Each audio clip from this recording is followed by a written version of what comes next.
Assalamualaikum warahmatullahi wabarakatuh.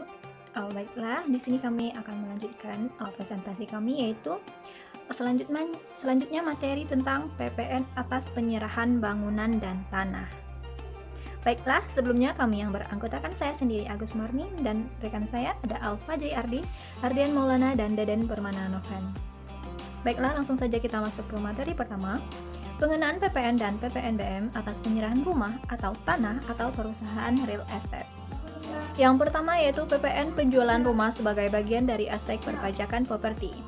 PPN yang dibebankan pada penjualan rumah atau PPN penjualan rumah merupakan bagian dari aspek-aspek perpajakan dalam transaksi jual beli properti.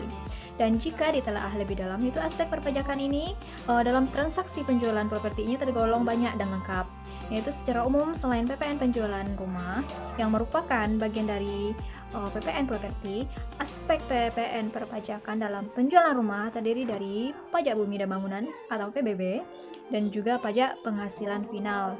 Jadi, aspek perpajakan yang ada dalam penjualan rumah terdiri dari PBB dan PPh final. Yang kedua yaitu jika ditelaah lebih dalam, aspek-aspek yang terkandung di dalam cukup banyak. Yang pertama, itu ada NJOP atau kita kenal dengan nilai jual objek pajak. Yang kedua, nilai perolehan objek pajak atau NPOP.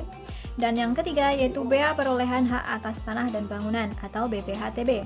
Dan yang keempat yaitu nilai perolehan objek pajak tidak kena pajak atau NPOP TKP. Dan yang kelima nilai perolehan objek pajak kena pajak atau NPOP KP. Dan tentunya akan sangat panjang bila dijabarkan satu persatu. Nah, oke, selanjutnya ini tulisan akan mengupas soal PPN penjualan rumah yang merupakan bagian dari aspek PPN dalam transaksi jual beli properti. Selanjutnya yaitu PPN penjualan rumah sebagai bagian dari PPN penjualan properti. Apa itu PPN penjualan rumah? PPN penjualan rumah merupakan bagian yang terpisahkan dari PPN penjualan properti, yang mana istilah properti di Indonesia itu identik dengan real estate, real estate atau rumah atau tanah, ruko, gedung ataupun gudang. Dan selanjutnya itu telaah PPN penjualan rumah, yang mana BKP PPN penjualan rumah memiliki besaran tarif yang sama seperti BKP lainnya, yaitu ditetapkan sebesar 10% dari harga jual. Jadi BKP-nya itu ditetapkan 10% dari harga jual.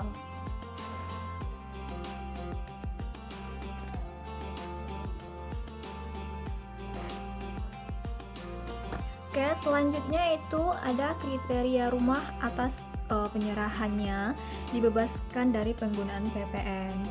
Yang pertama yaitu ada pemberian fasilitas PPN dibebaskan. Fasilitas PPN dibebaskan ini merupakan bentuk perlakuan khusus dalam pengenaan pajak pertambahan nilai, yang dimana suatu objek pajak diberikan perlakuan khusus atau dalam bentuk fasilitas dibebaskan dalam pengenaan PPN. Dan diatur oleh Undang-Undang Menteri Keuangan PMK nomor 268/PMK 03/2015 yang mana mengatur tentang tata cara pemberian fasilitas yang dibebaskan dari pengenaan PPN atas impor dan penyerahan barang strategis. Jadi pemberian fasilitas PPN ini itu sesuai dengan aturan undang-undang yang berlaku di suatu daerah tersebut. Baiklah, untuk materi selanjutnya itu akan dijelaskan oleh rekan saya. Selanjutnya, saya akan menjelaskan materi mengenai yang dimaksud dengan barang strategis. Barang strategis merupakan barang yang masuk kategori barang kena pajak atau BKP, namun memiliki nilai strategis berdasarkan pertimbangan pemerintah, sehingga atas BKP strategis ini diberikan fasilitas PPN dibebaskan. Namun, selain itu, barang strategis juga mencakup BKP tertentu yang diperlukan untuk kepentingan umum, untuk kepentingan nasional yang dikelola oleh unit-unit pemerintah. Selanjutnya, mengenai materi rumah sebagai BKP yang mendapat fasilitas PPN dibebaskan. Salah satu BKP yang mendapat fasilitas PPN dibebaskan adalah rumah. Namun, tidak semua rumah mendapat fasilitas PPN dibebaskan, melainkan rumah-rumah yang diperuntukkan bagi golongan menengah ke bawah saja yang mendapat fasilitas PPN dibebaskan. Golongan rumah yang mendapat fasilitas PPN dibebaskan terdiri dari rumah sederhana, rumah sangat sederhana, dan rumah susun sederhana. Selanjutnya, saya akan menjelaskan mengenai kriteria rumah sederhana dan rumah sangat sederhana.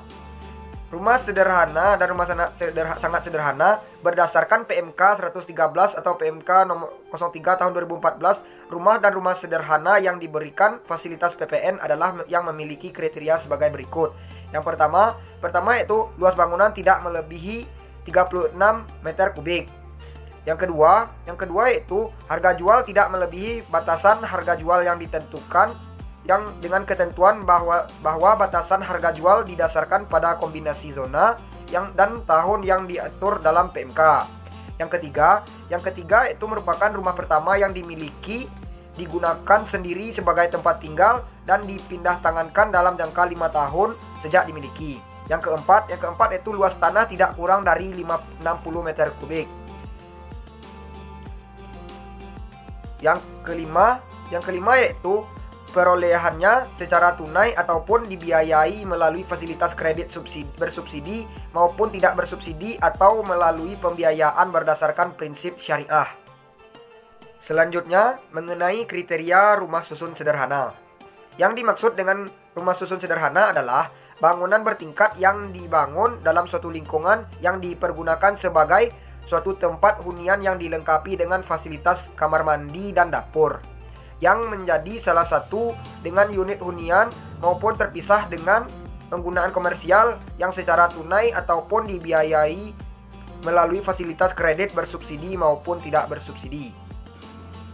Baiklah, pada kesempatan kali ini saya akan coba jelaskan materi berikut. Rumah susun sederhana yang mendapatkan fasilitas PPN dibebaskan adalah rumah susun yang memiliki kriteria sebagai berikut. Yang pertama, luas hunian paling sedikit 21 meter dan tidak melebihi dari 36 meter.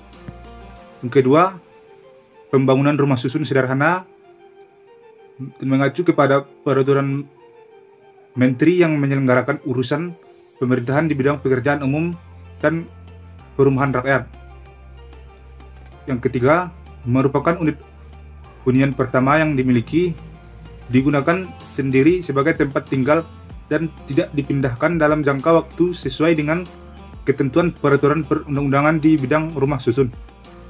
Yang keempat, batasan harga jauhnya tidak melebihi dari 250 juta rupiah.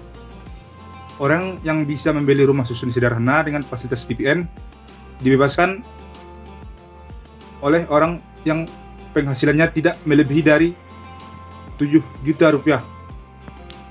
Dan selanjutnya, penyerahan dengan fasilitas dibebaskan dari pengenaan PPN.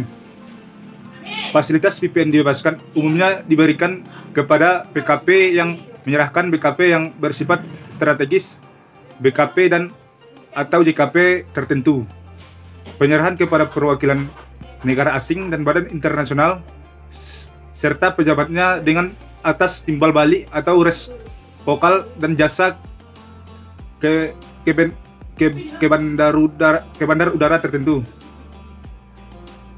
Yang berikutnya, fasilitas PPN merupakan bentuk-bentuk perlakuan khusus terkait pungutan pajak pertimbangan nilai PPN atas barang kegiatan tertentu. Pemberian fasilitas PPN diperlukan untuk mencapai tujuan-tujuan sebagai berikut. Yang pertama, mengacu beberapa ekonomi potensial. Kedua, mendorong perkembangan usaha. Dan yang ketiga, meningkatkan daya saing produk dalam negeri. Yang keempat, mendukung pertahanan nasional. Dan yang kelima, mendukung kelancaran pembangunan nasional. Baiklah, saya akan melanjutkan presentasi berikut. Selanjutnya, jenis-jenis fasilitas PPN. Atas tujuan-tujuan yang sudah disebutkan tersebut, pemerintah memberikan fasilitas sebagai berikut. 1. Fasilitas PPN berupa pengenaan tarif 0%. Yang kedua, fasilitas PPN dalam bentuk tidak dikenakan pungutan PPN. Yang ketiga, fasilitas PPN berupa pembebasan PPN. Yang keempat, fasilitas PPN dalam bentuk tidak dipungut PPN. Empat fasilitas ini diterakan dengan mekanisme pelaksanaan yang masing-masing berbeda dan memiliki karakteristik yang berbeda pula. Selanjutnya, penyerahan bangunan atau tanah oleh industri estate. Asas pengenaan PPN untuk penyerahan bangunan oleh pengusaha bidang real estate dan industrial estate. 1. Sebagaimana diketahui bersama, pajak pertambahan nilai dikenakan atas penyerahan barang kena pajak. Yang kedua, pengusaha real estate atau industri estate. Yang ketiga, untuk pembelian bahan-bahan juga digunakan dalam pembuatan bangunan beserta ukuran dan fasilitas lingkungan di luar bangunan. Yang keempat, tanah sebagai bidang maupun sebagai benda atau zat padat alamiah bukan barang kena pajak. Yang kelima, sesuai dengan persyaratan perizinan bagi usaha real estate, industri estate, maka pengusaha yang bersangkutan diwajibkan menyediakan sebagian tanah lokasi untuk keperluan sarana jalan umum, bangunan umum, dan fasilitas publik dan teliti lainnya yang akhirnya akan menjadi milik pemerintah. Yang keenam, pembebanan biaya yang diperhitungkan ke dalam harga bangunan sebagaimana disebut pada putar 4 dan 5 di atas menyebabkan harga jual bangunan yang menjadi dasar pengenaan pajak menjadi tinggi. Yang ketujuh, untuk mencegah timbulnya keadaan sebagaimana disebut pada putar 6 di atas, maka perlu ditetapkan suatu pedoman penghitungan dasar pengenaan pajak pertambahan nilai atas penyerahan bangunan. Yang ke-8, dengan perhatian uraian dan keterangan yang terdampir dalam surat RAI kepada Menteri Keuangan tanggal 25 Maret 1985 nomor 1117 /REJIK/1985, maka bagian harga perolehan atau pembebasan tanah yang menjadi dasar pengurungan untuk penghitungan dasar pengenaan pajak pertambahan nilai tersebut sebesar 35% dari harga atau nilai tanah sebelum dimatangkan atau siap dibangun.